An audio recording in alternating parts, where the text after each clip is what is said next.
Hello everyone, how's it going? Hope you're having a wonderful night. So WB says it plans to double down on live service despite Suicide Squad failing to meet expectations. Yeah, so that's a sentence, and I don't know the utter stupidity that this person is trying to convince other people about, but we're going to read this article, and just to put this out here as a starting point, Suicide Squad has less than 500 players. In comparison, every Batman game is doing better, and these are games that came out over a decade ago, and they are doing vastly better numbers than freaking Suicide Squad, which is a total disaster of a game. It was crap. Warner Bros. Discovery CEO and president of streaming and games JB Perrette spoke about the company's strategy during a recent Morgan Stanley event. He acknowledges the success of projects like single-player Hogwarts Legacy, which managed to be last year's best-selling game in the US, but says the business of AAA console releases can be volatile. Okay, so Hogwarts Legacy was a massive success. In fact, it has vastly more numbers than Suicide Squad because it's a good game. It was made for Harry Potter fans. Harry Potter is a big IP, and a lot of people enjoyed it. I thought it was a really good game. It's a one-and-done box title that a lot of people enjoyed. It sold 22 million copies.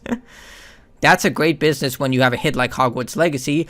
It makes the year look amazing. Perrette said, "Unfortunately, we have disappointments. We just released Suicide Squad this quarter, which was not as strong. It just makes it very volatile."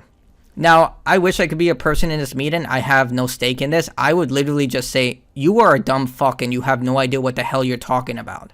Like, this is clearly just someone in a suit. They want the recurrent payment models found in other live service games, like these successful live service games. Look, say what you will about Destiny 2, it's still going strong with its microtransactions. Fortnite, Rocket League, Genshin Impact, Path of Exile, League of Legends. This is what they want. And I would just say, just state it for what it is. You want a Genshin Impact, but guess what? Suicide Squad wasn't going to be that game. It was made by a studio whose specialty was single-player adventures, which sell very well and a lot of people hold in high regard. And you decided to go a 180 to try and capitalize on the live service model, not realizing that those games are now dying. And the only people who play those games have already invested their time and money into a specific live service game. Just because you have Suicide Squad doesn't mean you're going to fish up a whale and a kraken who's going to jump ship from a game that they spent thousands or hundreds of thousands of dollars into this game. You stupid moron. Like, that's what I would say to him. Like, let's not mix words here. Let's just say it for what it is. You want that recurrent payment, and while that's possible in the current market, that's just a dumb idea. Maybe you should focus on what works, like the Hogwarts Legacy system, like make a good single-player game or make a good game in general, release it, and then word of mouth will spread and people will buy the game because that worked. What you're doing right now is just stupid nonsense. You're just going to lose money. He explains that Warner Bros. Is looking for, at its four major franchises, Mortal Kombat, Game of Thrones, Harry Potter, and DC, and it's hoping to expand in the mobile and multi-platform free-to-play space. Again, let's just state it for what it is. They're trying to capitalize on these IPs to try and create their money-printing machine. But, by the way, they did try to put Harry Potter into a mobile game, and look how that turned out. They try to capitalize on Pokemon Go, which works for that type of function. And they used Harry Potter, and it fucking failed. Like, every game that tried to copy Pokemon Go and its massive success failed. Because guess what? It works with Pokemon. It doesn't work with Harry Potter. Heck, even I think Capcom tried it with Monster Hunter. I'm not sure if it's still working or not, but I know there are a lot of companies that were attempting to capitalize on this, and they failed hard. Game of Thrones also tried its hand at video games with that episodic Telltale games, and you can see here that the reviews were average. A lot of people just really didn't care for this. And yeah, I have no idea how they're going to turn Game of Thrones into like a live service experience. It's just like, what are you thinking?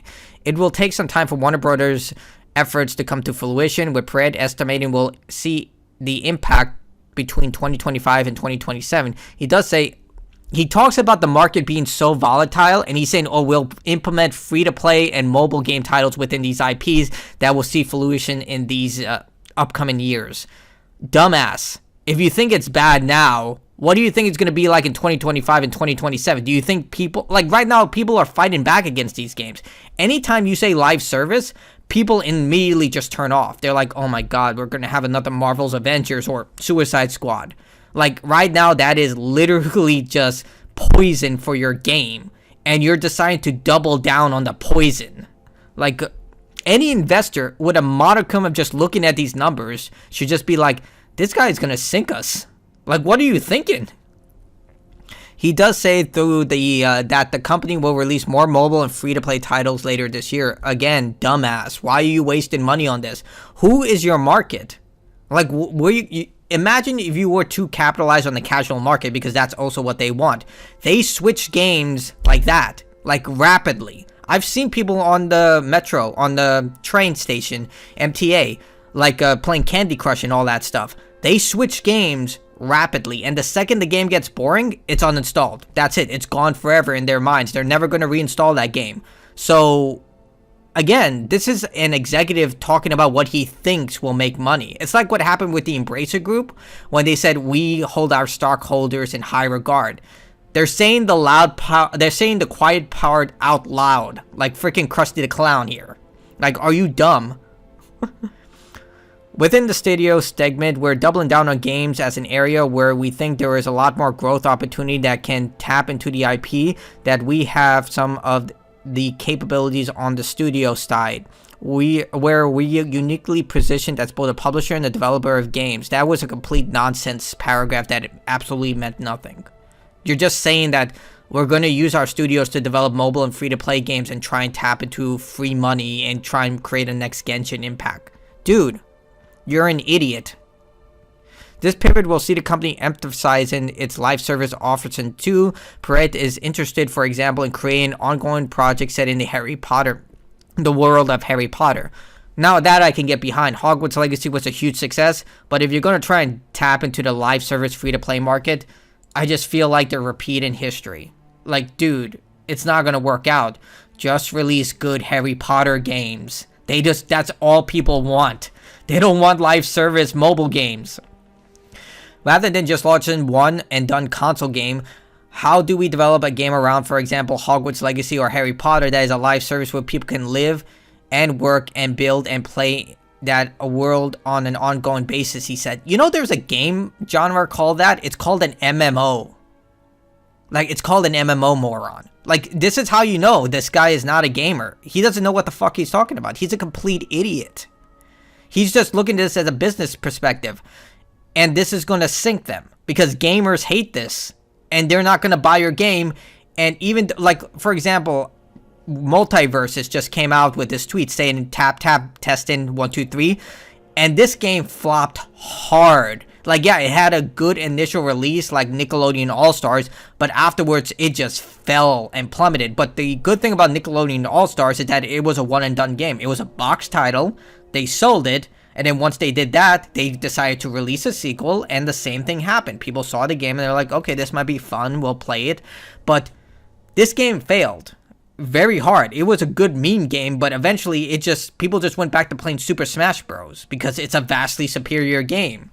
And it wasn't also that great in the sense that it was poorly balanced, and a lot of the stuff with the microtransactions was just hideous. So I experienced this game and I didn't really have that much to say about it. Like, I played 1 or 2 matches and I got bored very quickly. Maybe it's just me, but I just feel like when someone plays something like this, it's like discount Super Smash Bros. And why wouldn't you just play Super Smash Bros? Like any of the Super Smash Bros. Games. Heck, you can get the N64 version, and it would probably be more fun.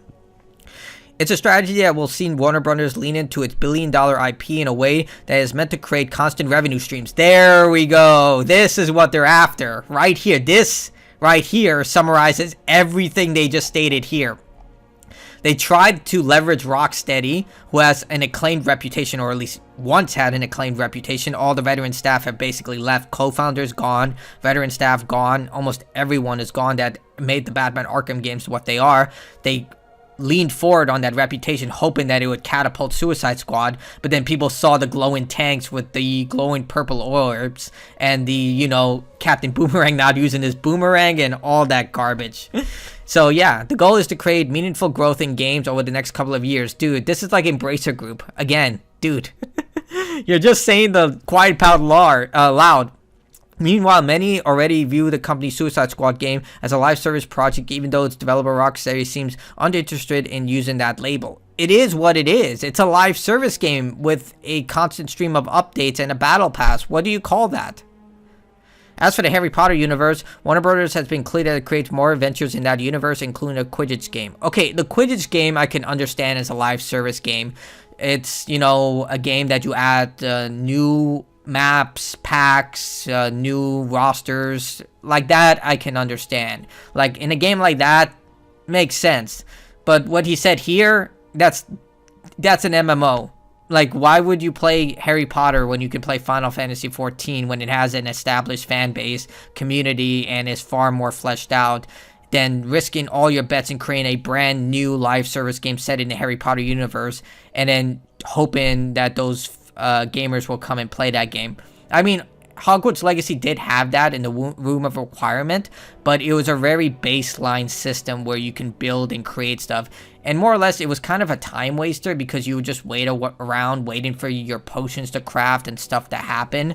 And it was fun for a little bit, but, you know, it was more about the just joy of looking at these very magical animals in this enclosed spaces like unicorns and all that stuff. That's what it was. But I don't know what this person is thinking here, because there is no way this is going to end up pleasantly. And it contradicts everything he's been saying. He says the market is volatile and is hoping that these projects will come off like swinging in 2025 and 2027 when live service games are on a downhill slope right now. Whatever people are playing right now and dedicated their money to and time to are going to stick to that. It takes a lot of effort, and you need to tap into a market that doesn't have those types of features in order to try and capitalize on it. Like with Sea of Thieves, there wasn't a lot of pirate simulators out there, and people hopped onto it and stuck with it, and now it's a very good game. It vastly outperforms Skull and Bones, which has been in development for over like about 10 years now in every way, but you have to tap into a market that doesn't exist in order to capitalize on that. That's why releasing a first-person live service shooter doesn't exactly work now, because Fortnite and Apex Legends exist. And if you're going to build something, what he states here about Harry Potter or Game of Thrones or something, there are already games like that right now, like Minecraft. Minecraft literally does everything he just stated here. It's vastly cheaper, has a huge community, has many different multiplayer features. So what is going to convince someone to jump into this new Harry Potter game, say, that does have this stuff over Minecraft? And I would say there isn't much that they can do.